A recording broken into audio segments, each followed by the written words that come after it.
El otro día por la tarde me encontraba leyendo unos papers o artículos académicos, como se les debe de llamar, que principalmente se enfocan en la investigación científica, en esta ocasión del psicólogo social y doctor en sociología Dominic Menkes de la Universidad Nacional Autónoma de México y el Colegio Mexiquense, donde habla sobre el otakismo, que se refiere a la cultura juvenil otaku de Japón. Y no te preocupes, no vengo a aburrirte con una investigación sobre sociología con tecnicismos o cosas que no te importen. Simplemente voy a resumir, simplificar y comentar algunas partes de este trabajo que me parecen importantes para comprender el contexto social detrás del origen del otaku en Japón y el por qué existe como consecuencia del estado de su sociedad y todo lo que subyace en su significado. Y de una vez te adelanto que es sumamente interesante. Además de todo, iré como siempre agregando mis comentarios personales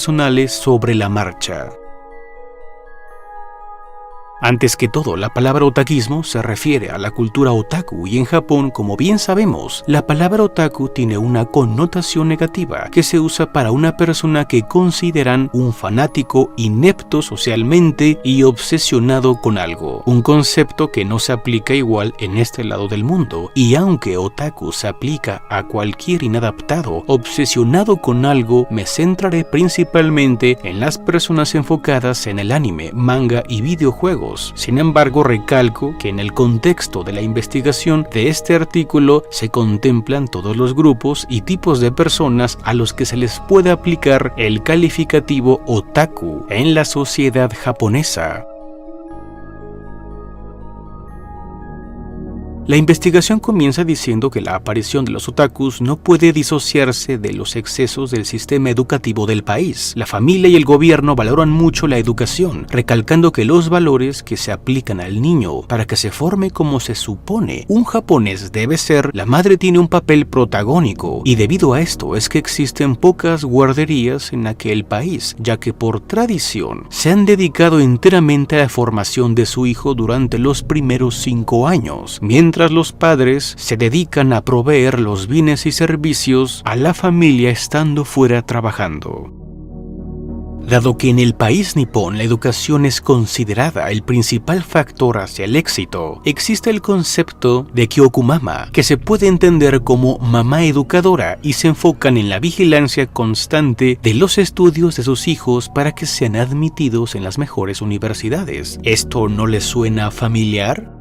Así es, Milk de Dragon Ball es el estereotipo de las Kyoikumama. Aquí vemos representada una parte demasiado importante de la cultura japonesa manifestada en el anime. Y tal como vemos aquí, mediante el chantaje y otras estrategias, el niño no tiene más remedio que someterse a la voluntad materna.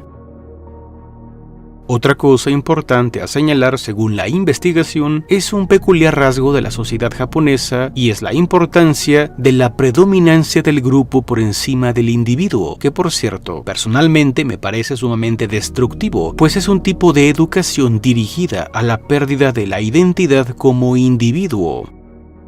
Menkes continúa diciendo que esta característica proviene de la cultura rural, donde el cultivo de arroz requiere esfuerzos intensivos que involucran a toda la comunidad, y resulta que esta dominancia del grupo se ve reflejada en la estructura gramatical del idioma, porque cuentan con distintos yo, es decir, diferentes formas de referirse a uno mismo según a la persona a la que alguien se dirige, recomponiendo la afirmación de su identidad en función de si se dirige a un amigo, un familiar, un compañero de trabajo o un superior. Este ejercicio relacional es un indicio de la propensión de los japoneses a concebirse no como individuos definidos con una personalidad afirmada, sino como individuos adaptables en función de un medio social matriarcal y grupal.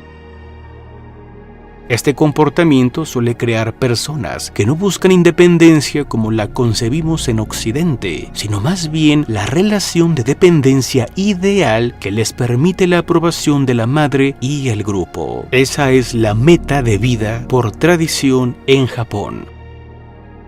Aquí me detengo porque este punto es interesante.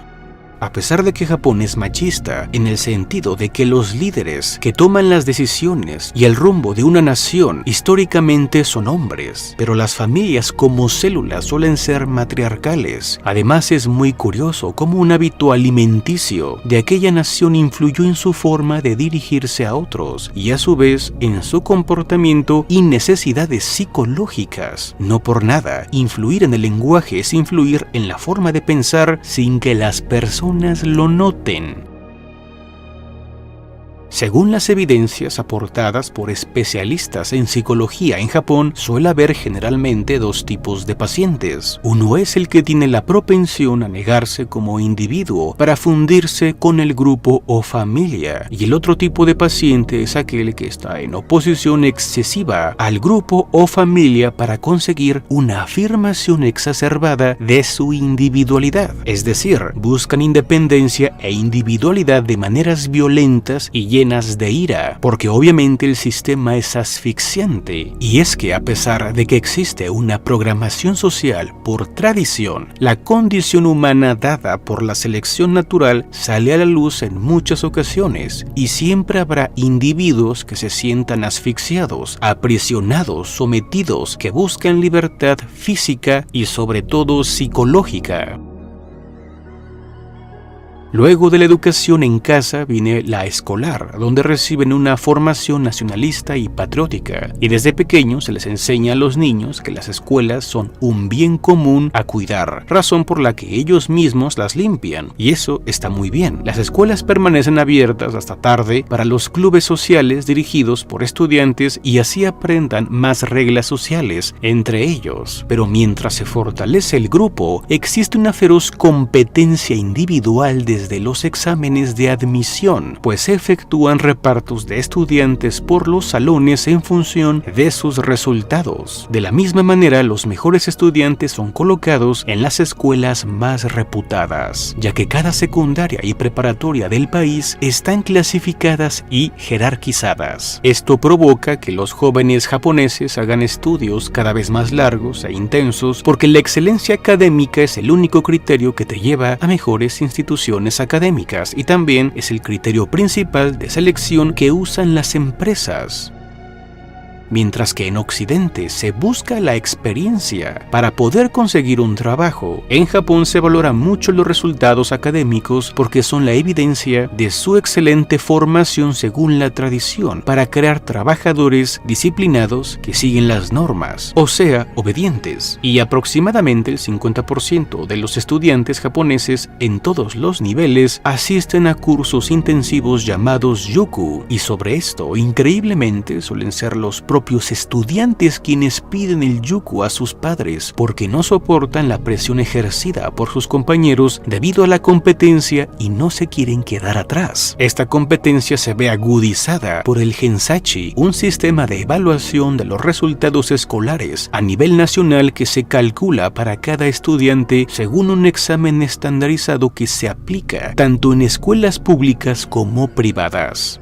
Un ejemplo de esto lo vemos en animes, como Death Note, donde la madre estaba ansiosa por recibir los resultados nacionales y se pone feliz cuando ve que Light obtiene el primer lugar. Y recuerdo que también lo vemos en las quintillizas, en el caso de Futaro, alias el Frutas / Frutillas. Y además de todo, estas evaluaciones crean una profunda rivalidad entre niños y adolescentes. Se les programa para ser reconocidos y recibir dopamina solo a través de la excelencia académica. Solo así adquieren valor, solo así son vistos, notados, considerados. En otras palabras, así reafirman que existen.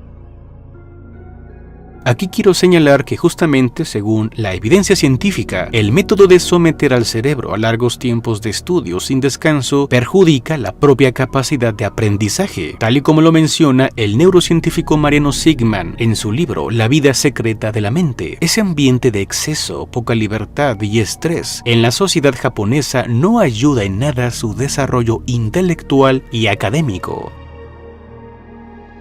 Según el Dr. Dominic Menkes, existe una correlación de esta educación obsesiva por los estudiantes por obtener una clasificación y el saber enciclopédico con la propensión obsesiva de los otakus a clasificar y coleccionar las cosas y objetos relacionados a sus gustos y pasiones. En otras palabras, esta educación de la obsesión se extiende a estas áreas, siendo un subproducto y una consecuencia a aquellos que no soportan la presión o buscan un escape. Pero existe otro mecanismo más que obliga al individuo a aceptar la lógica del grupo, y es el ijime, que es el término japonés para referirse al acoso y el maltrato. Muchos profesores consideran el ijime como un rito de iniciación para el niño o adolescente, necesario para la estructuración psíquica de los estudiantes, razón por la que no suelen intervenir a menos que un niño llegue o trate de desvivirse al no soportar los maltratos de sus compañeros. Esto es demasiado tóxico y destructivo. Según encuestas en Japón, más del 50% de los estudiantes declaró haber sido o ser víctima de ijime, y en promedio un alumno de cada 60 se rehúsa a asistir a la escuela por esto.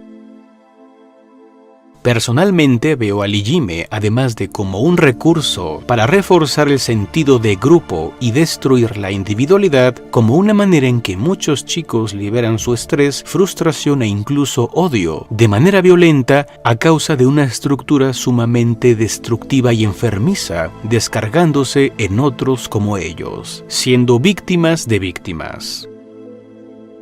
Ahora, este artículo es del 2012 y revisando los datos actuales, en el 2023 veo que este problema se ha agravado en las escuelas de Japón. Por tanto, es claro que los dirigentes de las instituciones educativas han fomentado y apoyado este importante problema que solo afecta más y más a su sociedad, estando totalmente cegados, generando múltiples consecuencias, pues varios problemas sociales e individuales a nivel psicológico son el resultado de su sistema. Por supuesto que la psicología de cada persona es un fenómeno complejo y es multifactorial. Sin embargo, sin pretender demeritar una visión reduccionista de cada caso, o sea, de enfocarme en el intrincado enmarañado de los problemas de cada persona, esta visión holística o general de la sociedad nipona nos ayuda a entender lo que está sucediendo. Según especialistas japoneses como el Dr. Masao, muchos chicos se refugian en una burbuja imaginaria que los protege de sus maltratadores. Por ejemplo, está el caso de un chico llamado Risaku, que le comentó que le gustaban los monstruos de las ficciones porque su poder destructivo reduce a la ciudad y a la sociedad a la nada, y le gustaría que acabaran con su escuela. Risaku dice: "Los monstruos son parias como yo, pero su fuerza les permite destruirlo todo". Y concluye con un cuestionamiento que dice: ¿para qué respetar las convenciones de un mundo en el que no soy reconocido? Desde su perspectiva, eso no tiene sentido y es entendible. Este cuestionamiento es fuerte y se dirige a lo que subyace en lo más profundo del corazón de la sociedad nipona. Muchos japoneses encuentran su independencia encerrados en sus habitaciones. Ahí está su individualidad, sumergido cada uno en su propio mundo, donde pueden ser reconocidos por su papel en la red. Así aparece el fenómeno de los hikikomori, o los fans que se obsesionan por idols o streamers, que los mencionan cada que les donan dinero. Además de todo, los otakus han adquirido un valor a nivel comercial, ya que como fuertes consumidores, muchas empresas los han convertido en sus objetivos para satisfacer sus gustos y pasiones, y esta cultura del manga anime y los videojuegos se ha extendido por todo el mundo. Si puedo concluir algo de todo esto, independientemente de las conclusiones del Dr. Dominic Menkes en su investigación, es que el sistema social de Japón es una poderosa fábrica de otakus, y me resulta algo tan contradictorio e irónico que sea la misma sociedad que ataca, critica y menosprecia la causante de estas personas que tanto desprecia, sin que gobiernos e instituciones escolares reparen en la cantidad de errores que cometen y en cómo destruyen la vida de niños y adolescentes que simplemente no son incapaces de soportar la exagerada presión que no tiene el menor sentido social, lógico y científico, pero también soy consciente que es el resultado del complejo contexto histórico de Japón. Definitivamente la diferencia entre un otaku japonés y un occidental, haciendo a un lado el tema de la apropiación cultural, es simplemente la situación social. En Japón tiene una connotación negativa porque es el subproducto de los vicios y problemas sociales de aquel país. ¿Tú qué piensas de todo esto? Házmelo saber en los comentarios. Con esto llegamos al final, gracias por llegar hasta aquí. Agradezco el apoyo de los miembros del canal, los expreso, los latte y especialmente los cappuccino. A Ani-kun y Kusanagi por su gran aporte. Recuerda que puedes unirte a los miembros del canal si deseas apoyar este proyecto. También está el super gracias que puedes dar en cada video para ayudar al canal. Igualmente te invito a que pases a mi otro canal llamado Ventana al Infinito, donde dedico tiempo a temas científicos y algunos filosóficos. Puedes encontrarlo en la descripción del video. Sígueme en mis redes sociales, regálame un like y suscríbete para más. Nos vemos pronto.